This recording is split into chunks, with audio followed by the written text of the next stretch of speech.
Hello बच्चों, मैं आप लोगों के सामने एक नए टॉपिक के साथ यहाँ पे हूँ। जो आज का टॉपिक सबसे इम्पोर्टेंट टॉपिक है, जो किसी भी एग्ज़ाम्स में, चाहे जो एग्ज़ाम हो, केमिस्ट्री से रिलेटेड है। अगर ये चैप्टर इंक्लूड है तो इससे क्वेश्चन पूछे गए हैं, तो सभी के लिए इम्पोर्टेंट है, ठीक है। और ये टॉपिक आपका डी ब्लॉक और F block, specially F block elements में, ठीक है। तो एफ ब्लॉक एलिमेंट्स में हम ऑलरेडी पढ़ चुके हैं कि what do you mean by F block elements when last mecanic intercene and -2f is known as F block elements, ठीक है। और F block में हमने क्या देखा है कि F block elements are divided into two series, lanthanides and actinides, ठीक है। lanthanides कहाँ से कहाँ तक है? lanthanides आपके 57, 80, 58 to 71 तक है। और actinides कहाँ तक बेटा? actinides आपके 89, 90 to 103 तक है, ठीक है। और इसके ऑक्सीडेशन स्टेट और ये सब प्रॉपर्टीज हम लोग पहले डिस्कस कर चुके हैं। तो अगर उस सब चीज़ों को देखना चाहते हैं तो आप मेरे चैनल पे आएँ और इस वीडियो अपलोड है, आप वहाँ जाकर देख सकते हैं, ठीक है। अब देखिए, यहाँ पे कुछ ऐसी चीज़ें हैं जिसको हम लोग यहाँ डिस्कस करेंगे और उससे क्वेश्चन बार बार पूछेंगे, ठीक है। तो let us start our topic with our main let here. First one is that difference between lanthanides and actinides. What is our topic? Difference between lanthanides and actinides. Lanthanide और actinide में difference, ये question कई बार पूछा गया है, कई basis में पूछा गया है, इसलिए मैंने सोचा कि सबसे इंपॉर्टेंट टॉपिक तो आपको जरूर पढ़ाऊंगा, ठीक है। देखो, मोस्ट कॉमन ऑक्सीडेशन स्टेट क्या है? Most common oxidation state is +3। इसमें लेंथेनाइड्स में most oxidation common oxidation state क्या है? +3 होता है।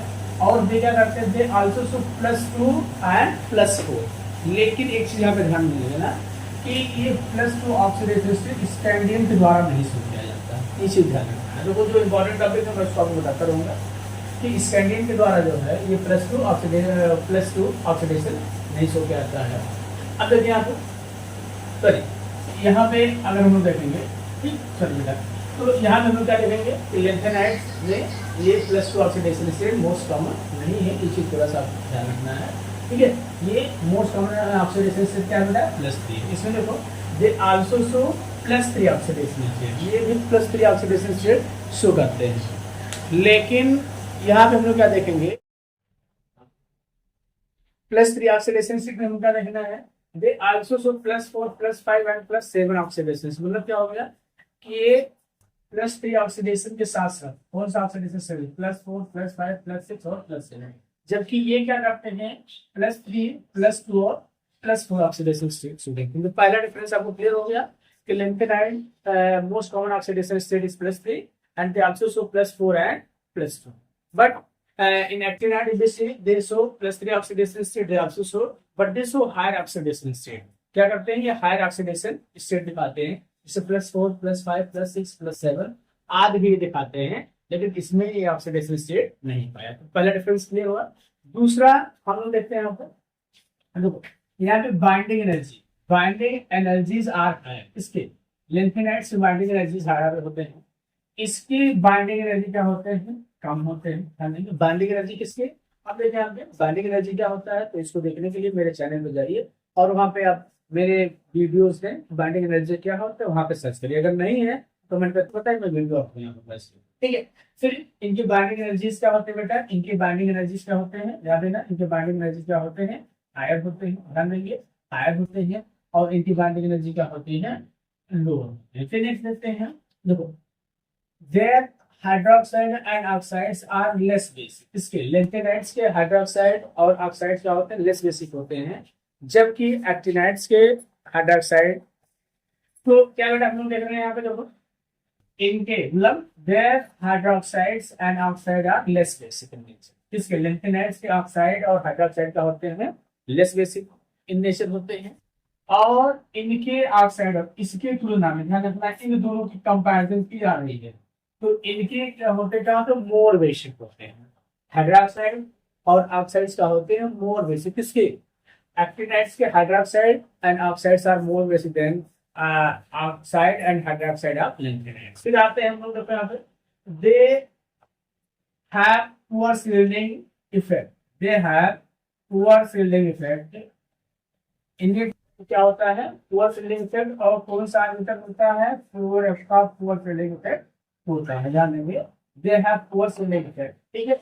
अब देखो यहाँ पे इनका पोर, अब देखिए यहाँ पे इसमें क्या होता है, ये पोर स्वेलिंग इफेक्ट के कारण क्या होता है, इसका रिजल्ट क्या होता है, इसमें लेंथेनाइट कंट्रैक्शन पाया जाता है। क्या पाया जाता है, due to poor swelling effect of 4F lanthanide contraction is observe. किसमें लेंथेनाइट कंट्रैक्शन पाया जाता है, लेंथेनाइट्स में लेंथेनाइट कंट्रैक्शन पाया जाता है। ठीक है, देखो पोर स्वेलिंग इफेक्ट देन एक्टिनाइट्स, इसमें जो स्वेलिंग इफेक्ट होता है वो एक्टिन लेंथेनाइट से भी कम होता है, और इसमें एक्टिनाइट कंट्रैक्शन पाया जाता है। क्या पाया जाता है, एक्टिनाइट, कौन सा कंट्रैक्शन पाया जाता है, एक्टिनॉइड्स कंट्रैक्शन पाया जाता है। ध्यान देंगे, लेंथेनाइट्स में लेंथेनाइट कंट्रैक्शन पाया जाता है और एक्टिनाइट्स में एक्टिनाइट कंट्रैक्शन पाया जाता है। अभी लेंथेनाइट कंट्रैक्शन क्या होता है, the gradual decrease in atomic and ionic size with increase atomic number is known as lanthanide contraction.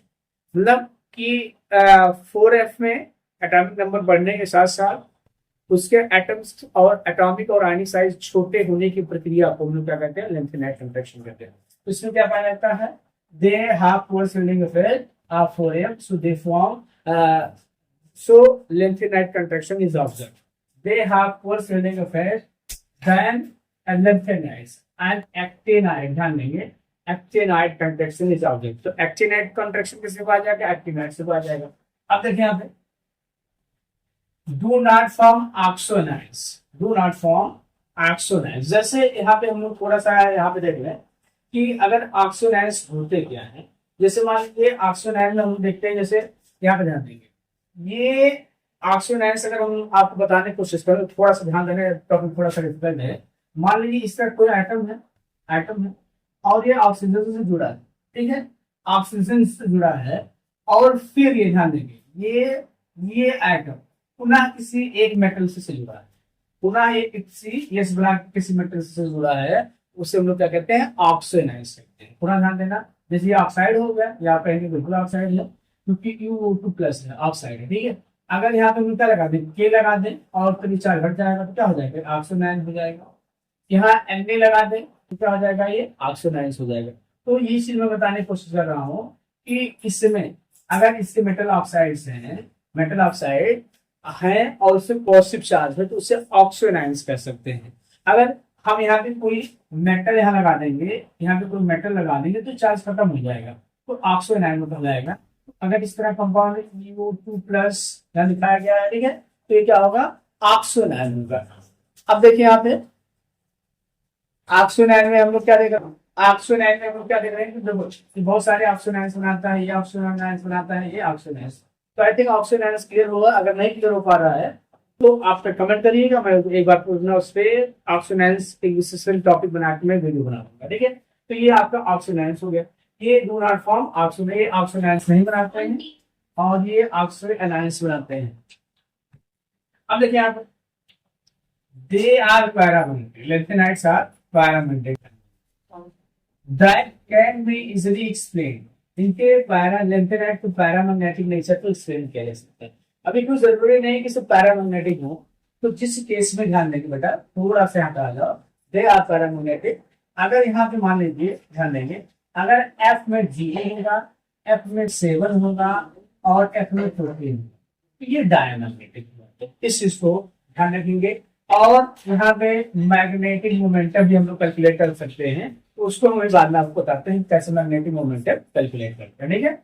ये चीज ध्यान रखना है। फिर यहाँ पे ध्यान देंगे, अगर ये स्पेसिफिक ये है और ये है, उसको आप छोड़ दीजिए, पैरामैग्नेटिक हो जाएगा। अगर ये है और ये है, और कुछ केस में ये भी बताया गया कि अगर हाफ फील्ड होते हैं, हाफ फील्ड या फुल फील्ड होते हैं, तो उनका ओरिएंटेशन क्या हो जाता है, ऐसा हो जाता है कि ये डायमैग्नेटिक सिग्नल, ठीक है। अब तो यहाँ पे they are paramagnetic and that can not be explain easily. ये भी क्या होते हैं, पैरामैग्नेटिक होते हैं, लेकिन इनके इस नेचर को बहुत आसानी से एक्सप्लेन नहीं किया जा सकता, ठीक है। अब हम लोग देखते हैं नेक्स्ट पॉइंट क्या है। तो इसमें हम लोग क्या कहते हैं, नेक्स्ट देखते हैं, they have less tendency to form complex ions. कौन, जो लेंथेनाइट्स होते हैं, ये कॉम्प्लेक्स आयन बनाने की लेस टेंडेंसी रखते हैं। They have more tendency to form complex ion. Last हम लोग यहाँ पे देख लेते हैं इसका डिफरेंस। लास्ट डिफरेंस आप लोग देखिएगा, लास्ट डिफरेंस आपका कुछ इस प्रकार है, क्या है, except promethium other are not radioactive, ठीक है। किसको, प्रोमेथियम को छोड़कर लेंथेनाइट के सभी एलिमेंट्स क्या है, रेडियोएक्टिव नहीं है। और actinides are the element are radio active. तो ये चीज आपको ध्यान रखना है, कुछ डिफरेंस है। All the elements are radio active in actinide and except promethium other are not radio active. तो बस आज इतना ही, फिर नेक्स्ट डे नेक्स्ट वीडियो।